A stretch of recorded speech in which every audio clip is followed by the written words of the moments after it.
semaine, on se retrouve pour parler de caractérisation d'écran, ce que l'on appelle souvent le calibrage d'un écran.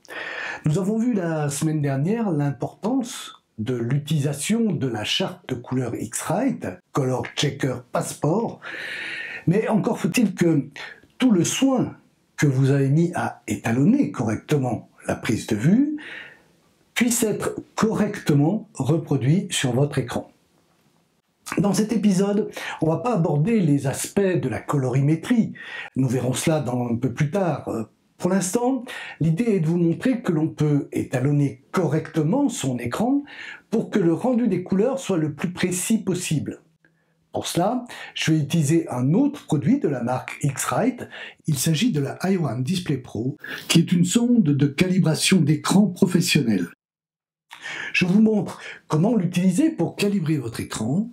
Cette sonde va créer un profil ICC. Alors un profil ICC, pour faire simple, c'est un fichier informatique qui va servir d'interprète entre les couleurs contenues dans votre photo et les couleurs affichées à l'écran. En effet, selon le périphérique, appareil photo, écran ou imprimante, la reproduction d'une même couleur peut varier. Alors pour l'instant, peu importe le pourquoi et le comment, nous verrons ça dans de prochains tutos, mais toujours est-il que si on souhaite que l'ensemble de notre flux de production soit cohérent en termes de colorimétrie, il faut que tout ce petit monde puisse parler le même langage. Et vous êtes sûrement arrivé d'avoir une superbe photo sur votre écran, et lorsque vous l'imprimez, les couleurs sont différentes de celles rendues par votre écran. Eh bien, c'est exactement le même phénomène qui se produit entre la prise de vue et sa représentation sur l'écran de votre ordinateur.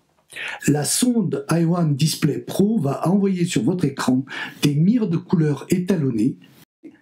Elle va enregistrer la manière dont votre écran restitue cette couleur et va en déduire quelle est la correction à apporter pour que cette couleur soit reproduite correctement par votre écran. Avant d'utiliser la sonde i1 Display Pro, il faut que vous preniez la précaution de ne pas activer les modificateurs de luminosité proposés par votre ordinateur, tels que le Night Shift sur Mac ou les réglages automatiques de luminosité. La sonde est équipée d'une prise USB que je connecte à mon ordinateur, puis je lance l'application i1 Profiler. Sur l'écran d'accueil de l'application, les coches vertes m'indiquent le type de périphérique que je peux calibrer. Dans mon cas, ce sont des écrans et un projecteur. En l'occurrence, je vais calibrer mon écran. Pour cela, je clique sur le bouton « Caractérisation d'écran ». Je vous conseille de rester en mode utilisateur de base, qui est très simple à utiliser. La sonde détecte automatiquement mon type d'écran et sa technologie. Si vous ne savez pas, vous pouvez utiliser l'option générique. Pour le point blanc, j'ai le choix entre plusieurs valeurs. Si je souhaite avoir un rendu de blanc plutôt chaud, plus jaune, je choisirai un illuminant D50. Si je préfère un blanc plus froid, plus bleu, je sélectionnerai un illuminant D75. Si je choisis température lumière du jour, alors je pourrais indiquer la valeur en degrés Kelvin. Ici, par exemple, 5600 degrés Kelvin correspondant à la lumière du jour. La luminance, c'est la luminosité de l'écran. En général, une valeur de 120 candela au mètre carré est recommandée. Le gamma, sauf cas très particulier, il doit être positionné sur 2,2, aussi bien pour Mac que pour Windows. Le contrôle actif de l'éclairage ambiant permet au logiciel d'ajuster le profil en fonction de l'éclairage de la pièce dans laquelle je travaille. Je ne conseille pas d'utiliser cette capacité car cela affecte les couleurs. Je passe ensuite à la mesure en cliquant sur « Suivant » puis sur le bouton « Démarrer la mesure ». Pour mesurer la lumière ambiante, la sonde est recouverte d'un dôme diffuseur. Il faut basculer ce dôme de diffusion pour laisser apparaître la cellule de mesure qu'il faut ensuite placer sur l'écran comme je vous le montre ici. L'écran va se mettre à afficher des couleurs que la sonde va analyser. Cette opération dure entre 2 et 3 minutes.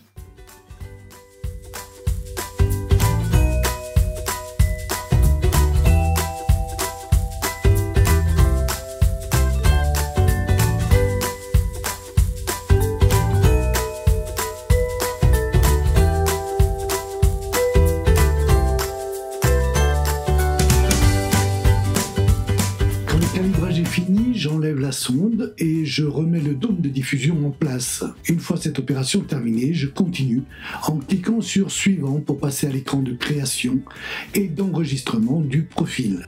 Je donne un nom à mon fichier de profil ICC. Je peux indiquer dans cet écran si je souhaite que le logiciel me rappelle de faire un calibrage dans 1, 2, 3 ou 4 semaines.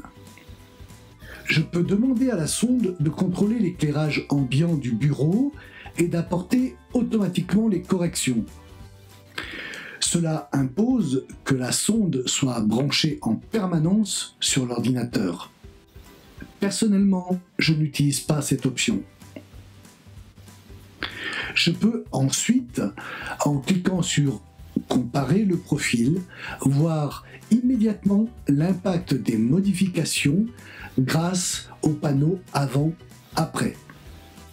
Je choisis dans la liste que me propose le logiciel les images test qui me permettent de comparer en fonction de critères de luminosité ou de couleur. La différence entre les deux est parfois subtile, comme vous pouvez le constater.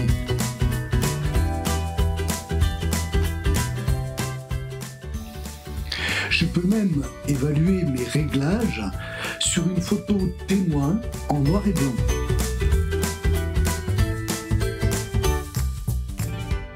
Pour utiliser mon nouveau profil, je le sélectionne dans les préférences système, moniteur. On vient de voir avec quelle facilité une sonde de calibration permet de caractériser son écran pour une restitution correcte des couleurs. Dans certains cas, et notamment si vous faites imprimer vos tirages par une société spécialisée, elle peut vous fournir un fichier de profil ICC. C'est le cas de la société Blurb, par exemple, qui fournit un profil ICC pour ses impressions, que je pourrais alors utiliser dans Lightroom afin d'avoir le rendu exact de la couleur telle qu'elle va être imprimée.